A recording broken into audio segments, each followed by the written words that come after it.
Well, here we are again out here visiting Lee. Yeah, 4 years later.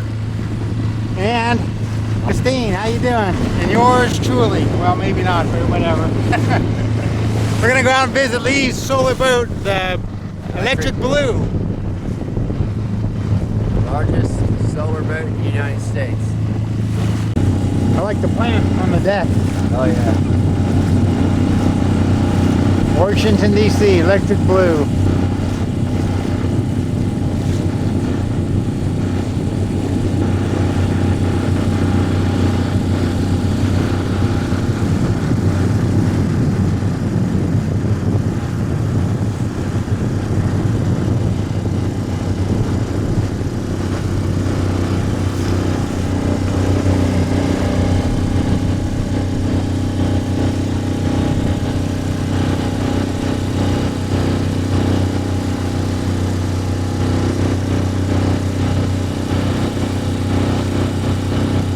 Just those few panels charging, able to run all the way, huh? And charge it and run it.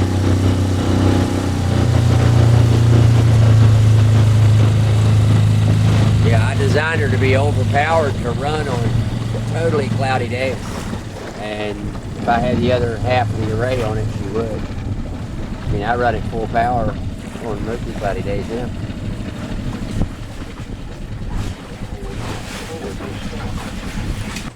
All right, Bob. Take this line and cleat both of them off right there on that cleat right over there, buddy.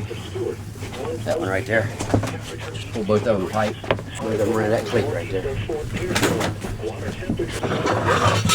All right.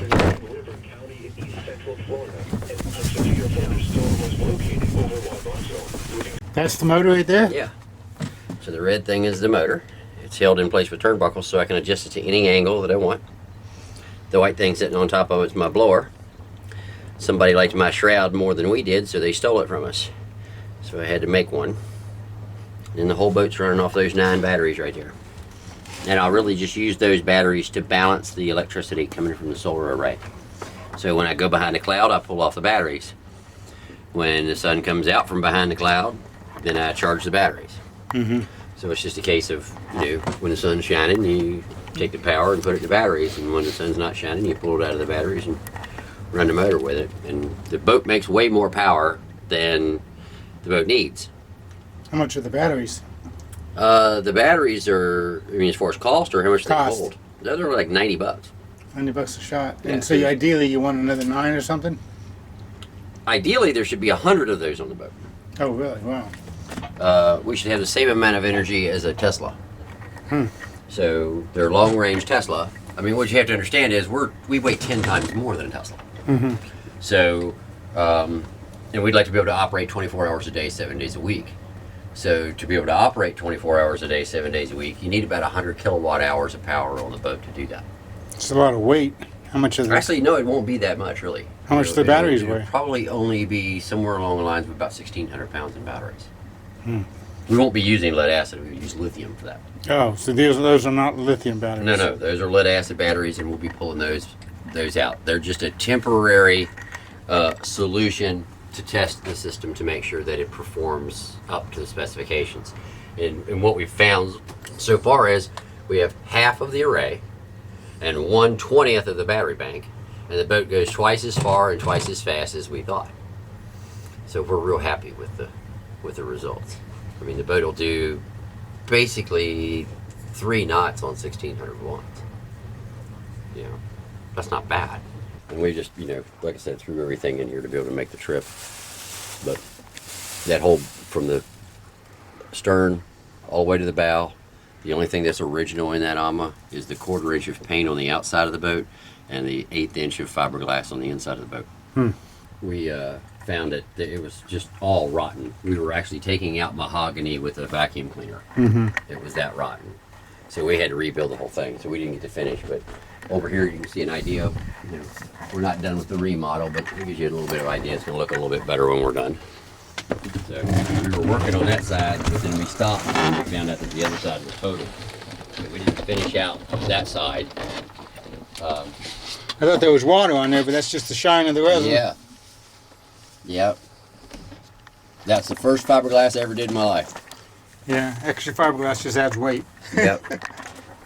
Well, And makes it brittle. Yeah. Like I said, it's an ongoing project. Oh yeah. Well, I mean it's a lot better than it was before. Up here in the bow from there where the kitchen is. Uh-huh. You see where the sink is? There's a wall coming down on the other side of that. From there all the way to the keel, and from there all the way forward is solid foam. Mm-hmm. So if we run into something, a log like we did coming through the Dismal Swamp or whatever, we don't have to worry about that coming through. So, you know, and we got to finish all of our wiring because this thing has been like converting an AM radio to an HD TV without turning it off. Because, you know, we've been living on it and operating it and trying to redo everything all at the same time. So we've got this TV as our chart plotter for when you're inside. You can see everything outside. We've got a forward-looking sonar. And also it works as a TV. Yeah, it's TV also. Yep, computer screen, TV, and part of our chart plotter. You can watch movies on it, what have you. Do the same thing up here.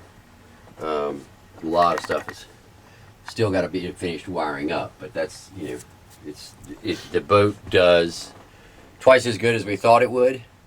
It's outperforming our wildest dreams, and so we're happy with the results. We just got to, you know, finish doing the work on the inside. Yeah, those are hot LEDs. They were on for like 4 years. That's why they're discolored there. Oh, they actually get hot, huh? Yeah, they got hot because, like I said, they were on for 4 years straight. But again, she outperforms our greatest expectations. So I don't care if she looks a little hard. She runs like a thoroughbred. This is a life. There you go. Everybody else like me has to work every day. I guess he has to work too, but that doesn't count. He's enjoying his work. You can bet your life it's work every day. You know, find something new to do. And so. What is that thing? That's our shower that we're trying to get hooked up. Oh, okay. Yeah. A compressor, a little bit of everything. Yeah, that's the air pressure for the fire truck air horn. The light bar goes out on top of the air conditioner for looking forward. I mean, we have all the parts. It's just a matter of putting them all on. You know, there's just so much to do. So tell me again, you had more panels and what happened? Well, Hurricane Irma came along. And we had installed the array that you see over the top, and we were going to put another array identical to this out on the front. But Hurricane Irma came along, went right over the marina in LaBelle. The winds got to 167 miles an hour. I engineered this to 150, by the way, because that's what the panels were for. So that's why this is 4x4s, and there's 4x4s on top of it, and that's why it has a 1/4-inch C-channel aluminum lag bolted into that, and the rails are welded to the aluminum, which is bolted to the 4x4s, which is bolted to these 4x4s, which is bolted into the stringers in the hull of the boat.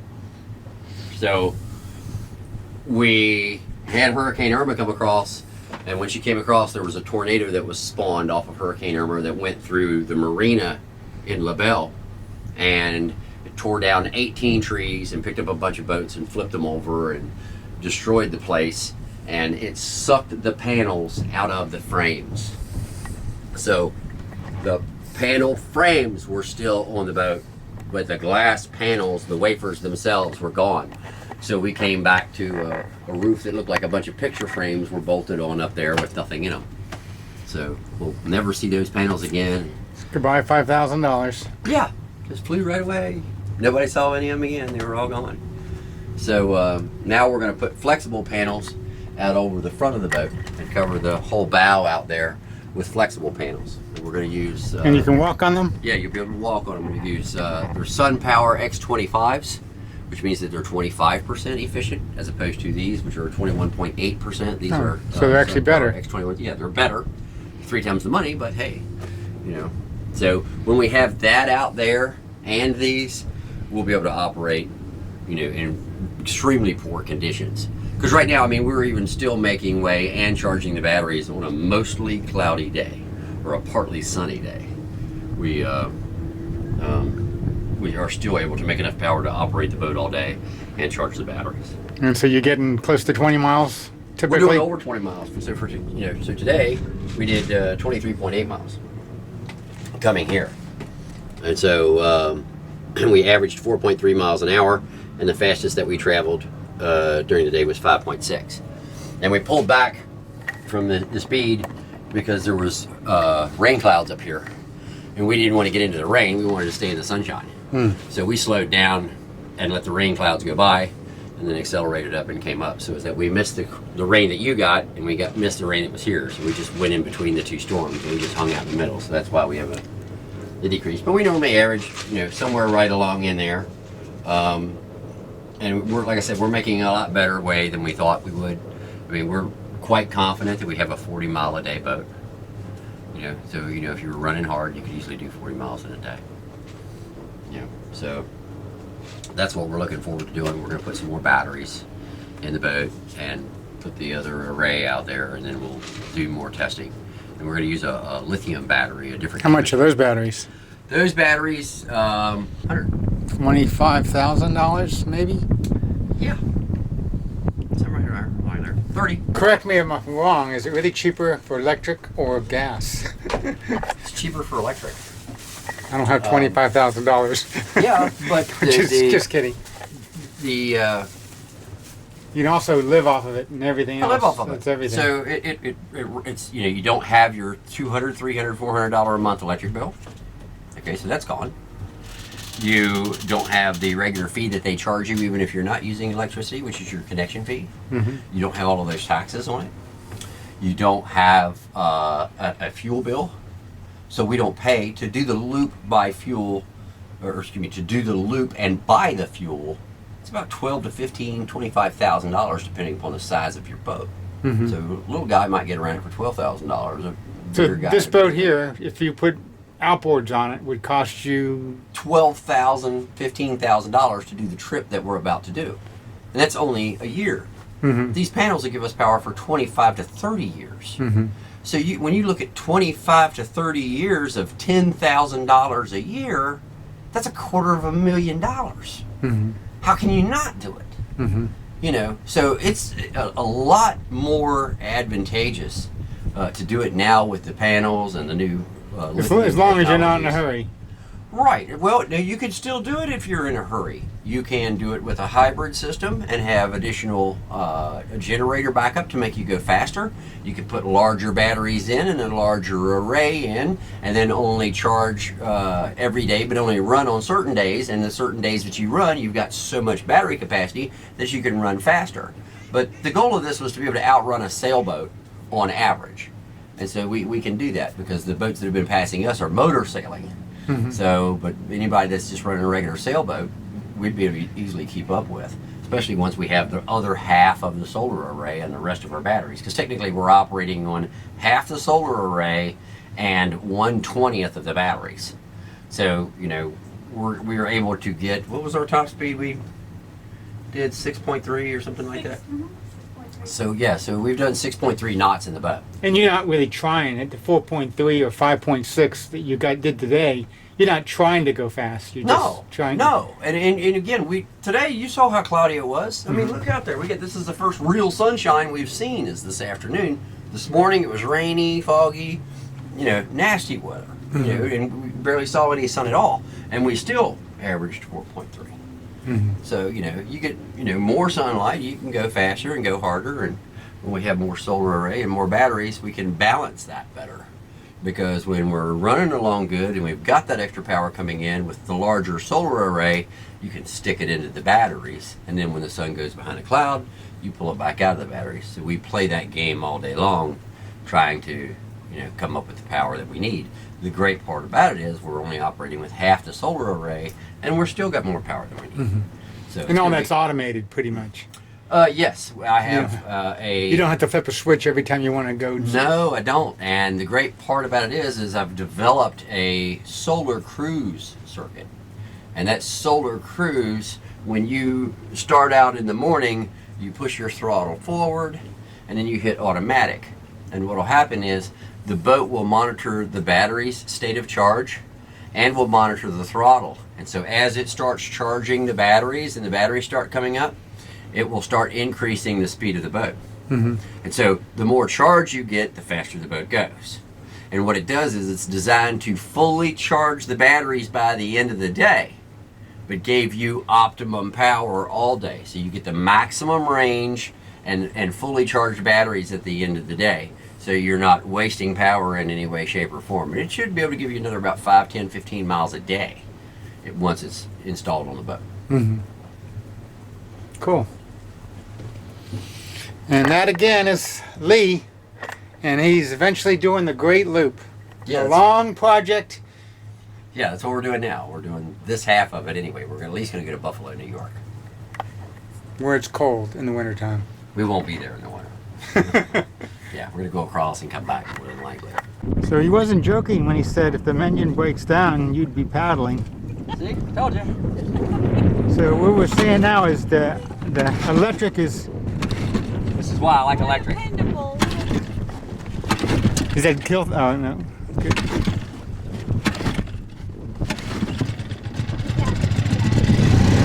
Hey, we got juice now. Now you see why I hate gas motors. Electric, I'll flip a switch and we leave. So that's a decal. The name on the boat is a decal? Yes, sir. Done by Matt Clark, a world famous graphics designer out of New York City. You want to loop around it again? Might as well. All right.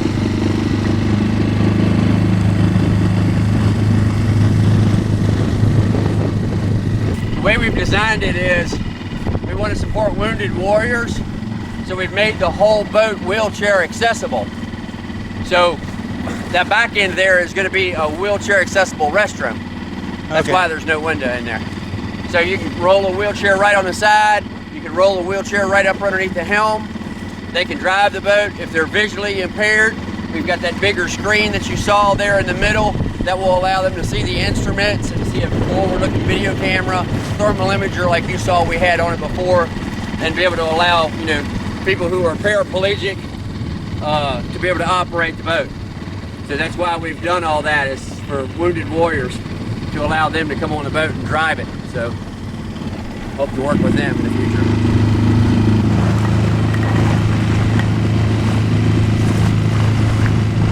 They go out, they do tours. They were doing a wedding on it the day I was here.